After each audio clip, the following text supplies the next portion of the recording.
Morning students. आज हम आपके क्लास 8 संस्कृत में त्रयोदश पाठ पढ़ेंगे जिसका नाम है हिमालय। इस पाठ में महाकवि कालिदास द्वारा रचित कुमार संभवम नामक जो एक महाकाव्य है उसके प्रथम सर्ग से इसको लिया गया है। और इस पाठ में दिए गए पदों में पर्वतराज हिमालय की एक प्राकृतिक सुंदरता का कई रूपों में वर्णन किया गया है। ठीक है, इस पाठ को पढ़ने से पहले या इन श्लोकों को पढ़ने से पहले हम शब्दार्थ को देखेंगे। नगाधिराज मतलब पर्वतराज, पूर्वापरो पूर्व पश्चिम में स्थित मतलब खड़े, तोयनिधि दोनों समुद्रों को, मतलब यहाँ समुद्र के बारे में बताएगा कि पूर्व और पश्चिम में कैसे समुद्र हैं। तोयनिधि दोनों समुद्रों को वाह्य प्रविष्ट होकर धंस कर मानदंड मतलब मापक पैमाना मापने के लिए प्रयुक्त उपकरण, एक उपकरण के समान, और प्रभवस्य उत्पन्न करने वाले का, सौभाग्य विलोपी सौंदर्य महिमा बड़प्पन और लुप्त करने वाला, सन्निपाती इकट्ठा होने पर, निमज्जति विलीन हो जाता है या नगण्य हो जाता है या समाप्त हो जाता है ना, अंक मतलब कलंक या धब्बा, आमेक्लम मध्य भाग तक मतलब बीच में स्थित, संचरताम विचरण करते हुए, सानुगताम चोटियों पर गई हुई, निशिव्य सेवन करके या सुख पाकर, उद्वेजिता घबराए हुए या परेशान, आश्रयंते आश्रय लेते हैं, आतपवंती धूप से युक्त पर मतलब धूप से युक्त होने पर है ना, कपल कुंडू कनपटी की खुजली, करीबी ही हाथियों के द्वारा वेनुतुम दूर करने के लिए, और विकृता नाम रगड़े हुए या रगड़े होनो या हो का है ना, मतलब कुछ भी चीज़ रगड़े हुए होती है ना वो उसके बारे में, और सरल द्रुमणाम देवदारू के वृक्षों का, श्रुतक्षीर क्षीरतया तो क्या हो जाएगा दूध निकलने से, प्रसूतः उत्पन्न, सानुनी पर्वत की चोटियाँ, सुरभि करोति सुगंधित कर देता है, गुहासु गुफाओं में, लीनम छिपे हुए, दिवाभीतम दिन से डरे हुए उल्लू, शूद्रेपी अधम या नीच को भी, मतलब जो नीच लोग होते हैं या अधम होते हैं उनको भी शरण देता है। कौन देता है? हिमालय। शरणम प्रपन्ने शरण में आए हुए, ममत्वम अपनापन मतलब हिमालय अपनापन देता है चाहे कैसा भी हो सबको, सतीव मानो होने पर। ठीक है, तो ये आपके शब्दार्थ है। अब हम पढ़ेंगे पहले श्लोक को। पहला श्लोक क्या बता रहा है?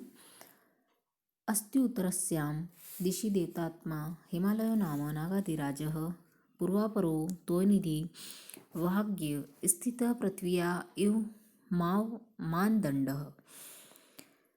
अब हमने पढ़ा था कि अस्ति उत्तरायाम मतलब उत्तर में स्थित है, नगाधिराज मतलब पर्वतों का राजा, पूर्वापरो मतलब पूर्व पश्चिम में स्थित, और तोयनिधि मतलब दोनों समुद्रों को वाह्य प्रविष्ट होकर, और मानदंड मतलब मापक पैमाना। अब हम इसका सीधे अर्थ को ऐसा जानेंगे कि इस पृथ्वी पर पूर्व और पश्चिम दोनों दिशाओं में के जो समुद्र हैं, पूर्व और पश्चिम दोनों दिशाओं के समुद्रों में प्रविष्ट होकर, उत्तर दिशा में देवताओं के समान, मतलब उत्तर दिशा में जो खड़ा है हिमालय किसके समान? देवताओं के समान हिमालय नाम का पर्वतों का राजा मापक पैमाने से प्रयुक्त उपकरण के समान खड़ा है या स्थित है ना। यहाँ प्रस्तुत श्लोक में हिमालय की स्थिति के बारे में बताई गई है कि वो कैसे दोनों जैसे पूर्व पश्चिम के समुद्रों के बीच में उत्पन्न होकर हिमालय में जाकर खड़ा है ना।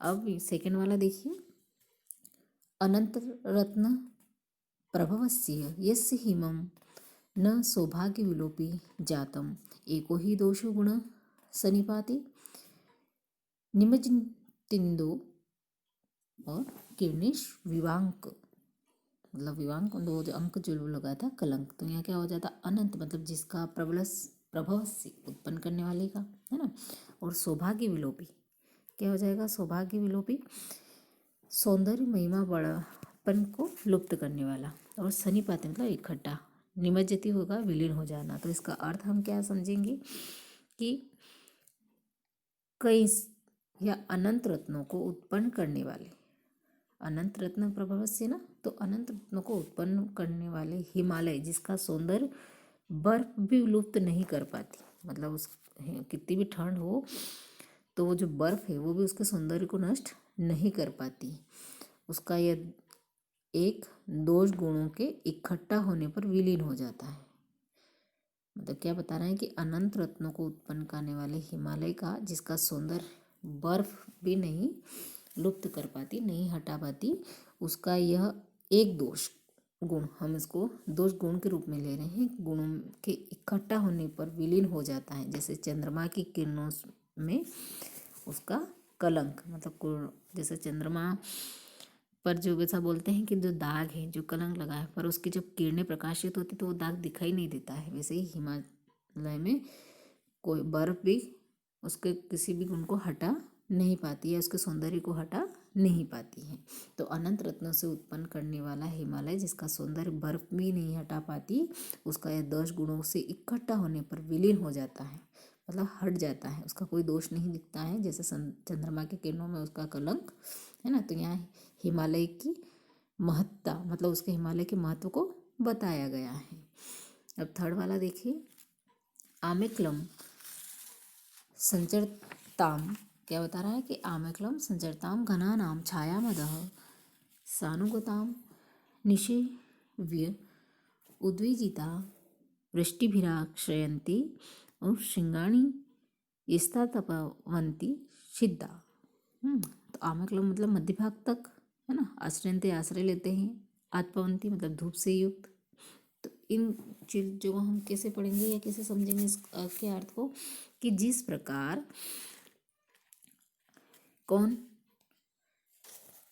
प्रकार हिमालय, जिस हिमाचल की समूची मेखलाओं में, मतलब जितनी भी उसकी मेखला हैं, समूची मेखलाओं के नीचे वाले भागों में चलते हुए बादलों की छाया, किसके बताया गई है कि चलते हुए छायामय, मतलब उसके नीचे जो भाग हैं उसकी छाया, जो हिमालय के नीचे वाले भागों में चलते हुए बादलों की छाया को सेवन करते हुए वर्षा होने पर उससे बचने के लिए सिद्ध, तपस्वी और ऋषि ऊंचे शिखरों पर धूप में चले जाते हैं। अगर जैसे बारिश होती है और तो हिमालय की गुफाओं में जाके छिप जाते हैं, पर जब वर्षा होने पर उससे बचने के लिए, और वर्षा होती है तब तो वो छिप जाते हैं, पर उसके बाद जब उनको धूप लेनी होती है तो कहाँ जाते हैं, वहाँ जो हिमालय पे जितने भी सिद्ध ऋषि मुनि वो तपस्वी रहते हैं, वो शिखरों पे धूप में चले जाते हैं ऊपर, और बारिश में उसकी छाया में छिप जाते हैं।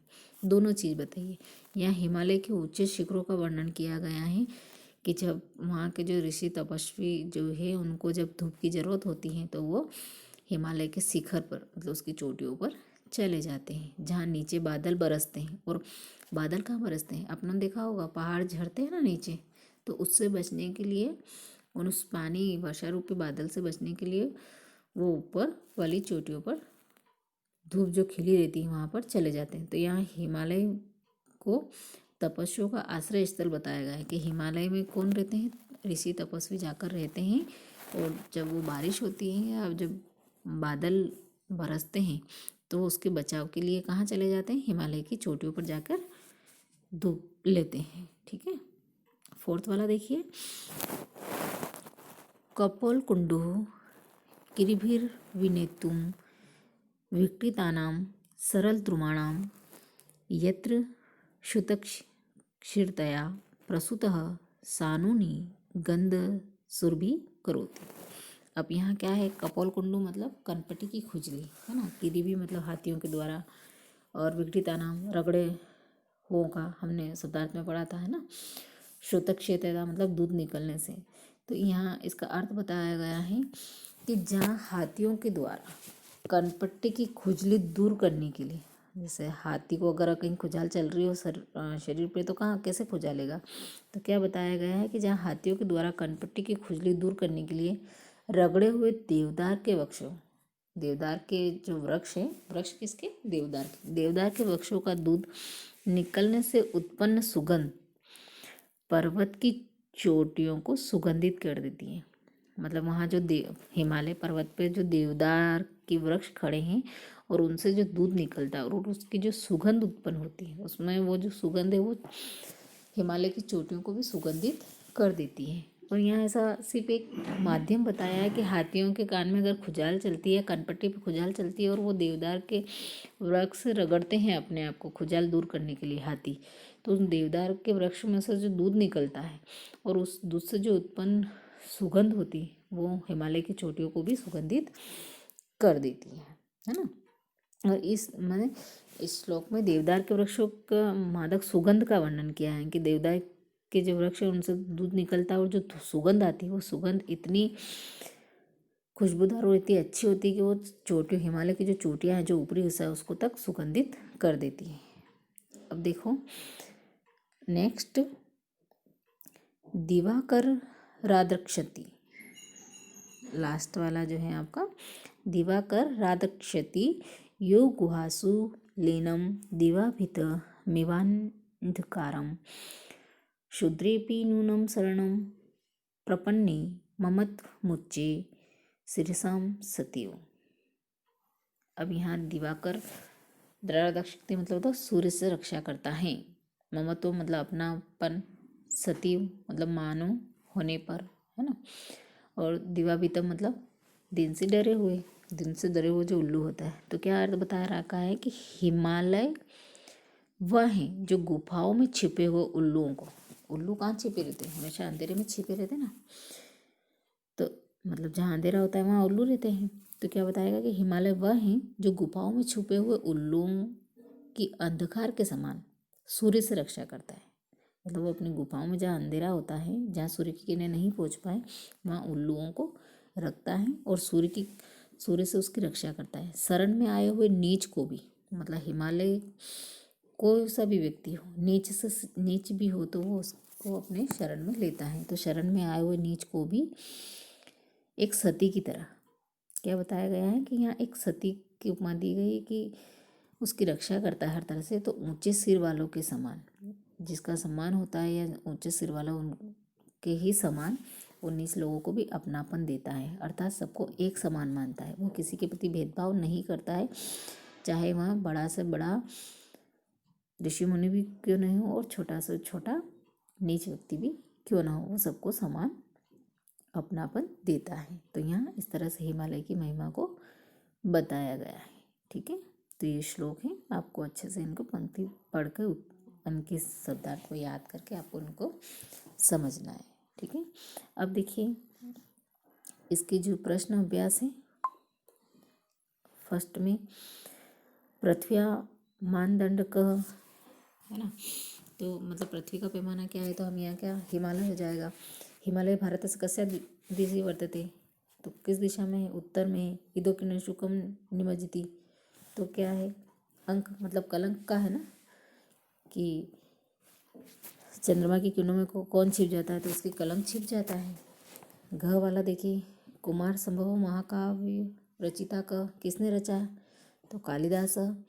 और हिमालय ग्रासु को रक्षति, हिमालय अपनी गुफाओं में किसे बचाता है, किसको बचाता है, उल्लू को बचाता है ना अपनी गुफा से, सूर्य की किरणों से या सूर्य के प्रकाश से। तो क्या हो जाएगा उल्लू को। अब सेकंड वाले में प्रश्न बनाना है, तो हम उत्तर रस्य जहाँ अंडरलाइन कर रखी है उसकी जगह हमें ऐसे शब्द लगाने क्या, क्यों, कैसे, है ना। तो और पीछे हमें फिर पूर्ण विराम को हटा के क्वेश्चन मार्क लगाना है। तो फर्स्ट में उत्तरस्य की जगह हिमालय कस्य आ जाएगा, पृथ्वी मापदंड क हिमालय, फिर इसमें हिमालय की जगह क आ जाएगा, और ग में कालिदासन की जगह केन मतलब किसने रचा, तो केन आ जाएगा। और अस्मिन पाठे कभी हिमालय से वर्णन करो तो क्या है, हिमालय का वर्णन तो कस्य आ जाएगा, किसका वर्णन किया गया है ना। तो ये आपके क्वेश्चन मार्क हो जाएंगे, और लास्ट में आप पूर्ण विराम की जगह क्वेश्चन मार्क लगाएं। ठीक है, अब नेक्स्ट थर्ड वाला देखिए क्वेश्चन, अधोलिखित पद से संधि विच्छेद करना, संधि विच्छेद करना है, ये जो पद दिए गए हैं। और नेक्स्ट फोर्थ वाले में ये जो जितने भी शब्द दिए गए हैं इसको प्रथमा विभक्ति, तृतीय विभक्ति, षष्ठी विभक्ति और सप्तमी विभक्ति में लिखना है। और क्वेश्चन नंबर जो फिफ्थ है, ये पद दिए गए हैं, पृथ्वी, हिमालय, गुहासु, इदो और छाया, इनको वाक्यों में प्रयोग करना है। ठीक है, योग्यता विस्तार आपको पढ़ना है, क्योंकि योग्यता विस्तार में हमें बेसिक जानकारी मिलती है और जो हमारे नॉलेज के लिए होती है, जो इनको पढ़ना बहुत कंपलसरी है। ठीक है, तो आप ये योग्यता विस्तार पूरा पढ़ेंगे। ओके।